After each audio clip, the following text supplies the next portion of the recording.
अस्सलामु अलैकुम वरहमतुल्लाहि ताला वबरकातुहू।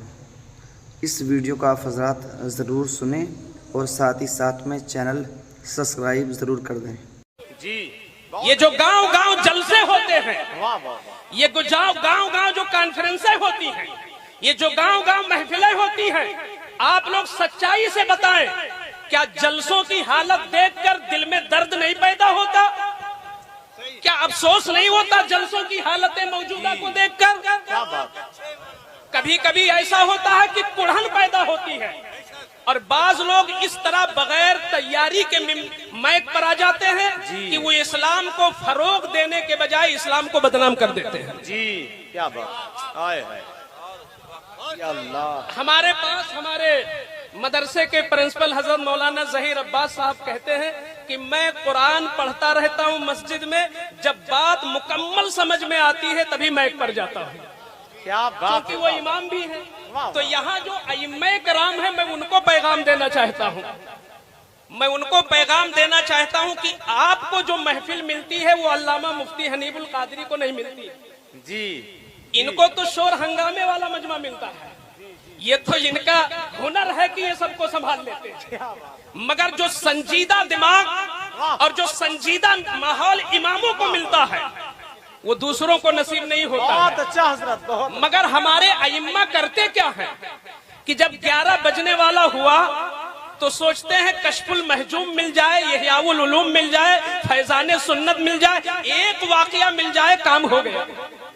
नहीं, आपकी जिम्मेदारी सिर्फ अपने आप को बचा लेना नहीं है, अपने हुनर से अपने मुक्तदियों का ईमान भी बचाना, उनका अकीदा भी बचाना है। बेशक, सुभान अल्लाह, सुभान अल्लाह। एक इमाम को कौम इसलिए इमाम नहीं बनाती कि पहले तुम अल्लाह अकबर कहो, बाद में पीछे से हम अल्लाह अकबर कहेंगे। इतना मकसद इमामत का नहीं होता है। इमामत का मकसद होता है पूरे महल्ले के दीन और सुन्नियत की हिफाजत। वाह वाह वाह, सुभान अल्लाह। तो जब तक आप तैयारी नहीं करेंगे, आप कैसे मिंबर पर आ जाते हैं? वाह, सुभान अल्लाह। हम ये नहीं कहते कि आपको हमारी कौम ने नवाजा है। ये हमारी कौम बगदाद तो भेज देती है शोराए कराम को, मगर इमाम की तनख्वाह नहीं बढ़ाती है। ये हमारी कौम के लोग टूर तो करा देते हैं, हमारी कौम के लोग उम्रा तो करा देते हैं, मगर मुदर्रिस की तनख्वाह नहीं बढ़ाते हैं। कौम के लोगों, अगर तुमने अपने इमाम के साथ बखीली किया तो गोया तुम अपने ईमान के साथ बखीली कर रहे हो। तुम्हारे ईमान का मुहाफिज है तुम्हारा इमाम, तुम्हारे अकीदे का मुहाफिज है तुम्हारा इमाम। इमाम को इतना गनी कर दो, इतना गनी कर दो कि वो एक हफ्ता तैयारी करे और इतनी अच्छी तैयारी करे कि 20 मिनट के अंदर तुम्हारी नस्लों के अंदर ईमान और इस्लाम की अजमत को महफूज कर दे। क्या बात है हजरत, वाह वाह, बहुत अच्छा, सुभान अल्लाह। अगर हमारे बच्चों ने इस्लाम को समझा होता तो इस्लाम में आने के बाद फिरने की जरूरत क्या है? तो कहने का मतलब यह है कि हमारे यहाँ जो लोग बैठे हैं उनका ताल्लुक मसनद से है, उनका ताल्लुक मिंबर से है, उनका ताल्लुक कुर्सियों से है।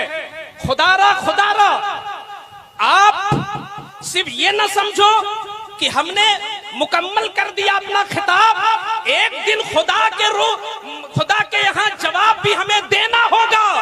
जब अल्लाह पूछेगा, ऐ शेर मोहम्मद बरकाती, मैंने तेरे मुंह में जबान दिया था, तलाकत दी थी, बोलने की सलाहियत दी थी, तुझे आला दिमाग दिया था, तफक्कुर और तदब्बुर की सलाहियत दी थी, इसलिए तूने कहाँ इस्तेमाल किया? मैं कहूंगा कि उर्से वाहिदी तय्यबी में मैंने बड़ी अच्छी तकरीर की थी। तो अल्लाह फरमाएगा, तेरा मकसद था नजराना लेना, तेरा मकसद था दादो दहिश लेना, तेरा मकसद था वाहवाही लेना, जा दुनिया में मिल गया, यहाँ कोई हिस्सा नहीं है। अल्लाहु अकबर, अल्लाह अल्लाह। डरे लोग इससे, क्या बात है। ये वक्त आने वाला है, डरे इससे लोग, क्या बात, और मिंबरों के साथ इंसाफ करें।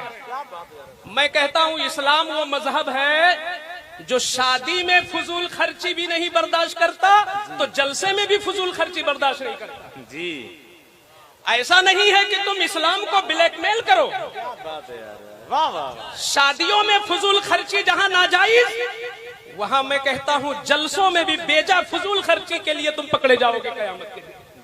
मैं कितने जलसों में जाता हूँ, मैं समझाता हूँ कि 2 लाख का जलसा आप करते हो, इस जलसे को 4 हिस्सों में बांटकर 50,000 का जलसा 4 मरतबा करो अपने गांव में, तुम्हारे गांव में रंग आ जाएगा, इनकलाब आ जाएगा इंशाअल्लाह। वाह वाह वाह, हजरत जिंदाबाद जिंदाबाद, बहुत अच्छा बहुत अच्छा बहुत अच्छा। ये 3 लाख और 5 लाख के जलसे करने की जरूरत क्या थी? क्या बात, जहां शादी में बहाना नाजायज, वहां कौम के पैसे को जलसे के नाम पर भी बहाना नाजायज होगा।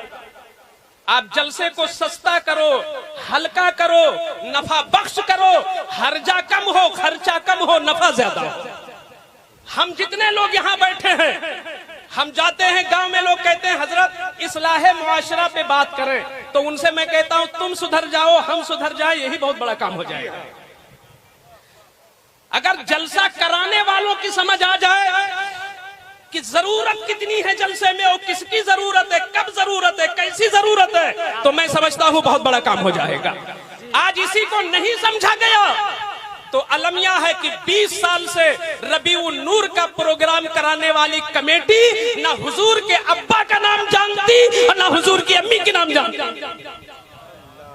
ऐसे जाहिल लोग 5 लाख और 4 लाख का जलसा, मैं साहिबे सज्जादा की दुआओं को लेते हुए मैं इस बात का ऐलान करता हूं कि जितने लोग आज यहां बैठे, हम लोग कोशिश करें कि जिसके हाथ में जिस जलसे की बाग हो, जिस जलसे की लगाम हो, जिस जलसे की क़ियादत हो, उस जलसे के साथ आप इंसाफ करो, वरना खुदा के यहां पकड़े जाओगे।